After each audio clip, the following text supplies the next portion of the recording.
Hello everyone, I want to make a short video today, sermon video. I'm going to be in Numbers 22, 1 through 35, I think. It's a longer video and maybe I can condense it on down. But I made a similar video. This is going to be about Balaam. It's the story of Balaam. And I've made a similar video about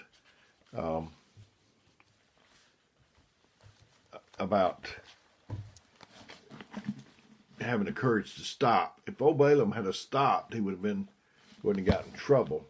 But like a lot of people, he just kept going, and that's what got him in trouble. And like I said, I'm going to be in the King James Version of the Bible, chapter 22, verses 1 through 35, I think. And you know, Balaam is quite a bit written about him, more than Mary, Jesus' mother. So it must be something, you know, for us to take a lesson and notice of. He's got God's attention, and he clearly hears God's voice. So what can we learn with a prophet? It's about a talking donkey. And, you know, like when we start doing something we need to quit, like finding fault with God's people or any of that kind of thing, we have to have the courage to stop. And it said, and the children of Israel set forward and pitched in the plains of Moab on this side Jordan by Jericho. And Balak, the son of Zippor, saw that all that Israel had done to the Amorites. Israel was a protected people, and the enemies of Israel, God just mowed them down for them. And Moab was sore afraid of the people because they were many, and Moab was distressed because of the children of Israel. Moab was sore afraid. I've been afraid several times, but I've only been sore afraid just a few times. But Moab was sore afraid of the people because there were many, and Moab was distressed because of the children of Israel. And Moab said unto the elders of Midian, Now shall this company lick up all that are round about us, as the ox licketh up the grass of the field? And Balak the son of Zippor was king of the Moabites at that time. He sent messengers before unto Balaam the son of Beor to Pethor, whatever how you pronounce it, which is by the river of the land of the children of his people, to call him, saying, Behold, there is a people come from Egypt. Behold, they cover the face of the earth, and they abide over against me. Come now, therefore, I pray thee, curse me this people, for they are too mighty for me. Peradventure I shall prevail, that we may smite them, and that I might drive them out of the land. For I wot not that whom thou blessed is blessed, and whom thou cursed is cursed. So I wot not. I wot that he whom thou blesseth. I know that who you bless is blessed, and who you curse is cursed. And that's a known fact. You know, Balaam's hard to figure out. He starts out, and you're thinking that God's with him. He's hard to figure out. You think he's a man following God. He says and he does the right things when you first encounter him in the book of Numbers. He even looks religious at times. You know, there's people like that in the world. You see them on TV. They got a big following, a big crowd, and you think how religious they are.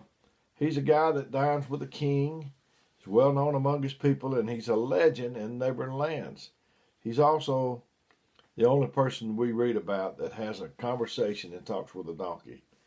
And the elders, and it says, and the elders of Moab and the elders of Midian departed with the rewards of divination in their hand, and they came unto Balaam and spake him the words of Balak. You know, this is Numbers 22, 1 through 35, but he's mentioned again in Peter And in Jude, they mention him by name. And you'll even find him again over in the book of Revelation. So this is a great lesson. Verse 8, and he said unto them, lodge here this night, and I will bring you word again, as the Lord shall speak unto me. And the princes of Moab abode with Balaam. And God said unto Balaam, and said, what men are these with thee? Yeah, and that's quite amazing to me. I mean, God that knows everything would even ask. I guess he did it to jar Balaam. Why would it be necessary for God to ask anything? But like I said, he probably did it to try to wake Balaam up, but he didn't do it. And Balaam said unto God, Balak, the son of Zippor, king of Moab, has sent unto me, saying, behold, there is a people come out of Egypt, which covereth the face of the earth. Come now, curse me them. Peradventure I shall be able to overcome them and drive them out. And God said unto Balaam, thou shalt not go with them. Thou shalt not curse the people, for they are blessed. And old Balaam, he was like some of the rest of us, that when God tells us not to do, we just keep asking him. And after a while, God will let you do what you're asking to do. But anyway, I do that. We do that. And Balaam rose up in the morning and said unto the princes of Balak, get you into your land, and for the Lord refuses to give me leave to go with you. He knew God's will was for him not to go. But as he kept thinking around, kept easing on toward what he wanted to do. And the princes of Moab rose up, and they went with Balak and said, Balaam refuses to come with us. Ought to be settled right there. But he just keeps on entertaining. It said, we're not supposed to set a place for the devil, not give place to the devil. It should have been the end of it. But Balaam didn't close the book. He just kept listening. And Balak said yet again, princes more and more honorable than they. In verse 16, and they came to Balaam and said, and more honorable than they. Somebody will ask you to do something, and you don't feel comfortable in doing it. And you say, no, I don't want to do that. And then they'll start telling you, well, so-and-so does it, and tell you about people that you look up to, and they'll say they did it. But if you know it's wrong, it's wrong. It don't matter who says anything. If your conscience and the Bible doesn't make it good. And they came to Balaam and said unto him, thus saith Balak the son of Zippor, let nothing, I pray thee, hinder thee from coming unto me. For I will promote you into a great honor, and I will do whatsoever thou sayest unto me. Come therefore, I pray thee, curse me this people. I remember when I first started working with Carnation Company, I had just received the Holy Ghost, and he came to work with me. I worked for Carnation Company. He came down from Nashville to work with me. And there was another salesman with him. And he was Gene Gilly was in a motel, and I went over there to meet him, and he said he had some things to discuss. And then it just like the Lord just let him think. He said, Dale might want to go to church. And he said, Steve, the other guy said, Steve, would you mind if I cover it with Dale first? I told him I wanted to go, that Wednesday night was my church night. And I didn't have that to worry with anymore. We got that straight right off the top. So, and Balaam answered and said unto the servants of Balak, if Balak would give me his house full of silver and gold, I cannot go beyond the word of the Lord my God to do less or more.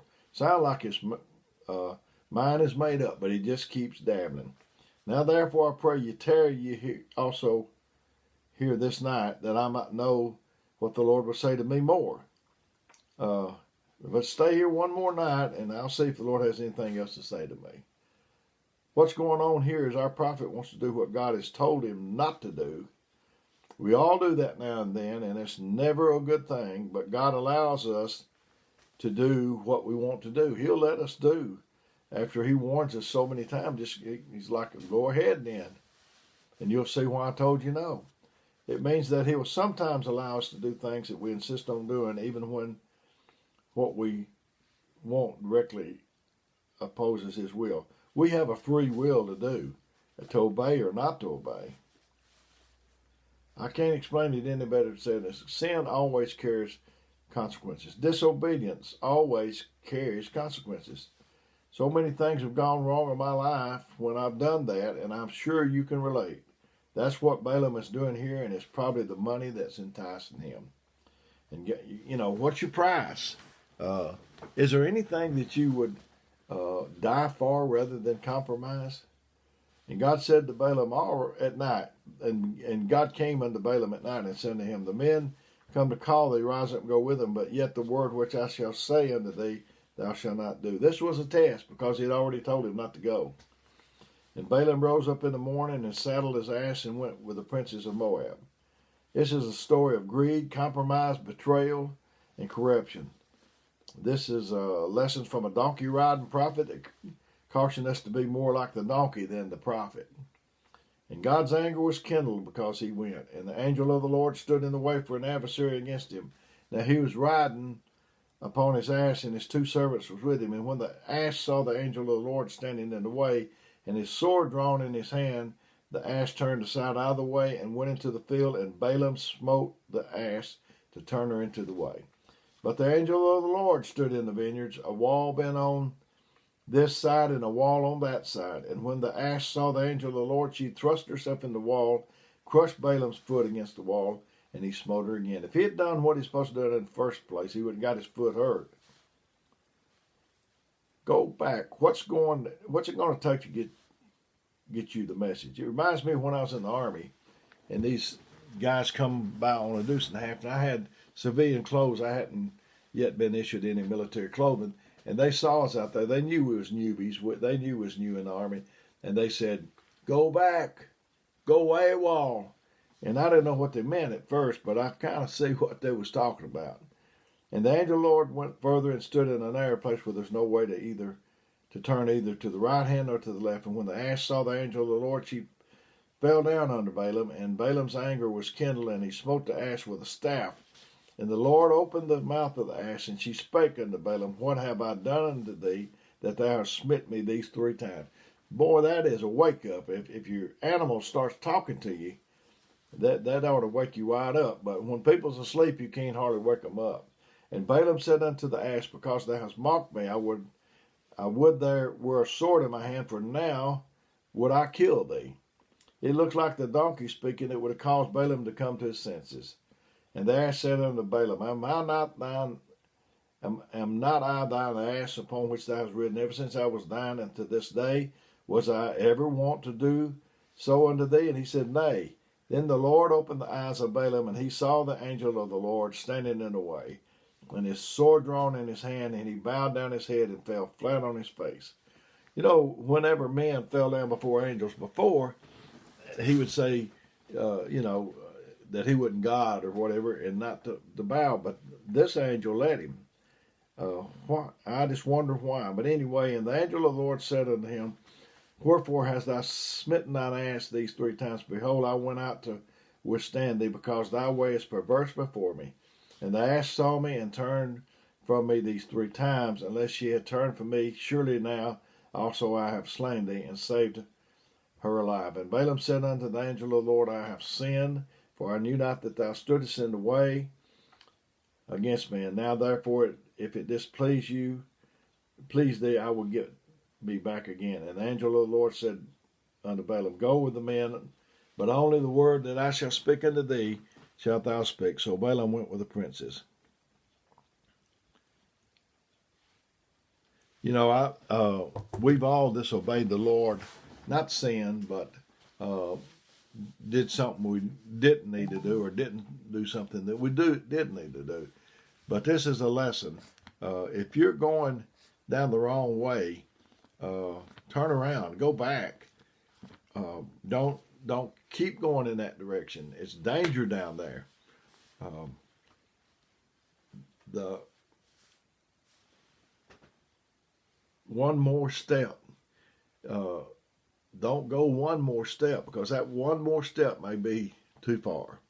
So if you see yourself getting bitter, if you see yourself finding fault with people, if you see yourself criticizing, condemning, and complaining, stop right then. Don't go any further. I might preach this make another video sermon on down the road if I see something more in this sermon. But I really have enjoyed getting this to you. Maybe it'll help you in some way. I'm still taking requests from people. I'm still not making videos every day anymore, more like once or twice a week. But I want to serve you. I care about you, and whatever you need, that's what I want to do. I'm going to give you my phone number, 256-508-4410. If you call, I might not get back to you right then, but I'll get back to you as soon as again. If you would leave me a message, and as I said, I love and care about you. Hopefully we'll get to be together and meeting soon, I hope. So may God bless you is my prayer.